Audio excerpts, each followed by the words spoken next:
Salut à tous, aujourd'hui on se retrouve pour une petite vidéo revue de performance depuis ce début d'année ainsi que mon achat du mois d'avril que je vais vous dévoiler juste après et aussi vous donner un petit peu ma thèse sur cet achat. Donc rapidement pour commencer sur le revue de performance depuis ce début d'année, donc là on peut voir que je me suis mis en mode TWR depuis le début de l'année et j'ai mis en benchmark l'ETF ESE qui n'est autre que l'ETF S&P 500 en euros. Donc, ce qui permet de comparer ma performance réelle aussi qui est faite en euros. Et donc ce que vous pouvez voir c'est que on est à peu près comme le S&P 500 et on est aussi à peu près flat. Donc voilà, je tourne cette vidéo le 14 avril et donc voilà, on peut voir que je suis à 0,48% de performance et le TF est à moins 0,44%, donc ça se vaut totalement. Et on peut voir aussi que mon portefeuille est quand même, on va dire assez corrélé au S&P 500, mais avec un peu plus de volatilité. Bien entendu, c'est pas forcément le cas tout le temps, on a quand même des différences. Donc là, si je me mets en max, on peut voir que je bats plutôt le S&P 500 depuis que j'ai commencé à investir en février 2024. Donc, petit point rapide sur les positions. Donc, j'ai plusieurs portefeuilles, deux principaux, donc ça va être des comptes titres, notamment un compte titre IBKR et un compte titre, donc IBKR pour Interactive Broker, et un compte titre Trade Republic. Mes premiers achats se sont passés directement sur le compte Trade Republic, où j'ai investi pour commencer. Donc avec, on peut voir différentes positions, donc un petit peu d'ETF, Meta, Fortinet, enfin un peu d'ETF plus du coup Meta, Fortinet, Alphabet, Visa, Mastercard et Adobe, avec des plus ou moins bonnes performances. Donc les positions datent un peu et j'en ai pas touché depuis un certain temps. Et globalement, voilà, on est réparti à peu près comme ça. Et en chip, on a quand même 43% d'ETF. Donc voilà, ce compte titre, j'y ai pas touché depuis un bon moment. Donc mon dernier achat, par exemple, il va dater de novembre 2024. Donc en effet, je n'ai pas touché depuis un certain temps.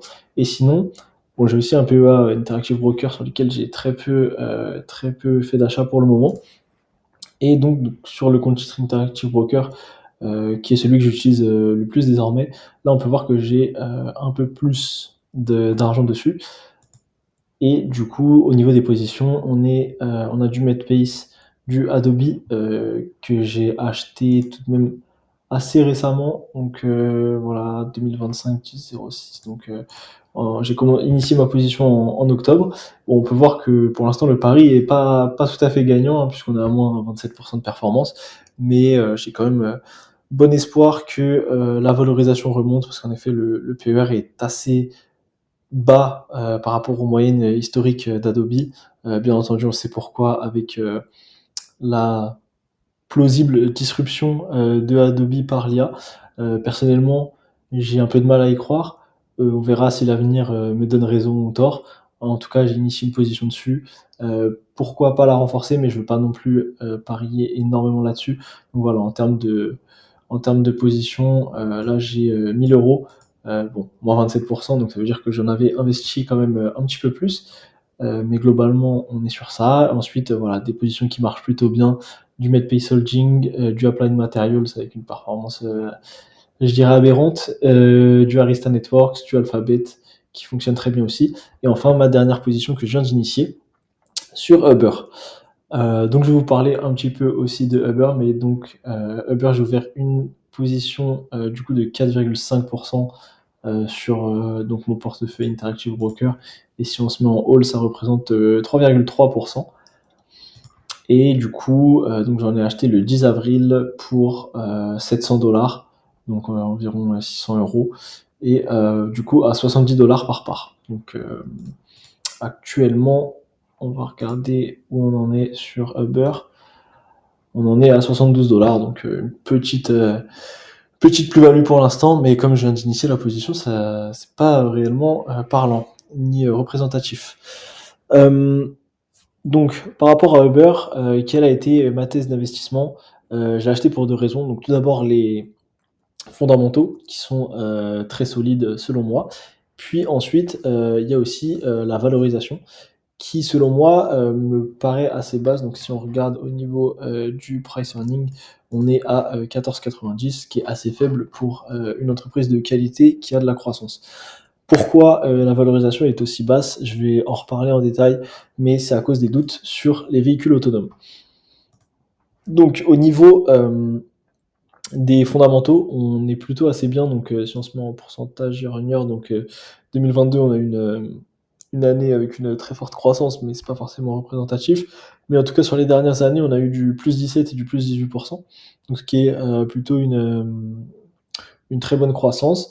On voit aussi que l'entreprise est rentable, depuis assez peu, et on a aussi la marge opérationnelle qui a, énormément, augmenté ces dernières années. Donc on a fait à peu près, x3 en 2 ans, entre 2023 et 2025, donc avec la marge opérationnelle qui est passée de 3 à 10,7. Sur cette entreprise aussi, je vais en parler rapidement avant de vous parler, des véhicules autonomes, mais on a, l'abonnement Uber One qui, fait, rester un peu dans l'écosystème Uber, donc qui constitue du coup de la mobilité, donc Uber, les taxis, et la partie delivery, donc avec, Uber Eats, et du coup ça crée un peu l'écosystème, et cetera. Une fois que les personnes sont dedans, elles vont avoir tendance à rester, dans l'écosystème, donc c'est quand même, une grosse plus-value pour la suite. Donc je vais vous parler du coup, de ce qu'anticipe le marché, c'est-à-dire, les véhicules autonomes, et pourquoi le marché ne croit pas en Uber, et pourquoi moi, j'ai une vision peut-être différente du marché, et je me suis positionné sur Uber. Donc ce qu'on voit sur cette, 1re slide, c'est, le lancement des véhicules autonomes dans 2 villes qui sont Atlanta et Austin, et qu'à partir de cette augmentation-là, on a vu le nombre de voyages en Uber, énormément, augmenter. Donc ce qu'on peut voir, voilà, les différents chiffres avec, beaucoup de personnes qui prenaient du coup les Uber pour la première fois, et des personnes qui ont aussi augmenté leur nombre de voyages en Uber.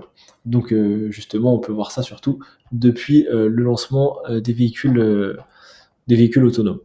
Donc ça signifie quoi? Ça signifie que plus de voitures, pour les passagers, c'est-à-dire un prix qui baisse et un usage qui demande du coup si le prix baisse. Et donc bah, finalement ça donne, une croissance qui s'accélère. Ensuite, je vais parler rapidement aussi de cette slide-là. OK, du coup, sur cette deuxième slide, on peut voir, la supériorité, du modèle Uber par rapport à, du, donc, 1P deployment, ce qui veut dire, first party deployment.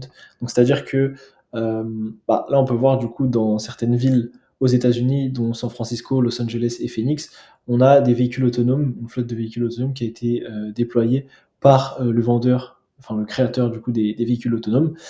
Et juste en dessous, on a aussi les véhicules autonomes à Austin et Atlanta, avec, du coup, ce qu'on peut comparer entre les deux, c'est que, le nombre, de trajets par véhicule par jour est 30% plus haut avec, du coup, les véhicules autonomes qui sont présents sur Uber, et au niveau de l'attente en minutes, on est aussi 25% plus rapide, avec Uber. Donc ce qui veut dire qu'on a plus de trajets qui sont faits et moins d'attentes. Donc ça, c'est grâce à la force, du réseau Uber, et donc ça démontre que les véhicules autonomes fonctionnent encore mieux avec Uber. En tout cas, pour le moment, mais ça reste encourageant du côté de Uber.